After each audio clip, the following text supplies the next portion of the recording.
મારું નામ નિલેશભાઈ રતનસિંહ છે. મેં મારી લાઈફસ્ટાઈલમાં કામ કરું છું. આપણે ભૂવસ્ત્ર એક ભાઈના ખેતરમાં આપ્યું હતું.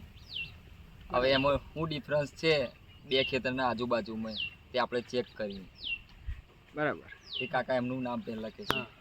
મારું નામ સોલંકી જીવાભાઈ દલપતસિંહ છે.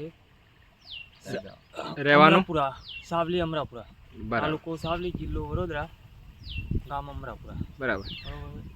કાકા આપણે આ ડાંગરની કઈ જાત છે? 13 નંબર.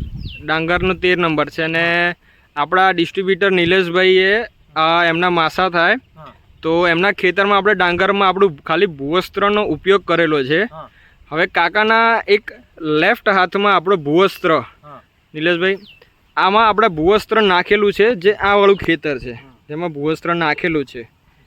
હવે જેમ કે કાકાના જે આ હાથમાં છે જેમાં ભૂવસ્ત્ર નથી નાખેલું એ ખેતર આપણું આવી રહ્યું.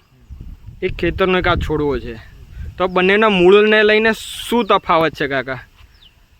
ઓનો મૂળ મોટો છે હા. અને ફૂટે વધારે છે. કેટલી ફૂટ આવી કાકા? આ 11 છે. અને આમાં કેટલી ફૂટ છે? 8 છે. આ કેટલા દિવસનું વાવેતર છે આપણું? 21 દિવસ. 20 દિવસનું વાવેતર છે અને બંનેનું સેમ દિવસનું વાવેતર છે. હા હા એક જ દિવસ. બરાબર છે. તો મિત્રો તમે જોઈ શકો છો બંનેના ડિફરન્ટમાં, જેમાં ભૂવસ્ત્ર કરેલું છે અને જેમાં નથી વાપરેલું. બંનેને 20 દિવસનો સમય છે અને હજુ શરૂઆત છે. તો આટલો ડિફરન્ટ છે આપણા ભૂવસ્ત્રના ખેતરમાં ને નથી યુઝ કર્યું એમાં. તો ખેડૂત મિત્ર આપણે આ વસ્તુ વાપરવી જોઈએ કે નહીં? વાપરવી જ જોઈએ. અને જે આજે આ મિત્ર વિડીયો જોઈ રહ્યા છે તો એમને ભલામણ કરાય કે આ વસ્તુ વપરાય વપરાય. અને આપણે આ વસ્તુ રેગ્યુલર વાપરીશું. તો સારું.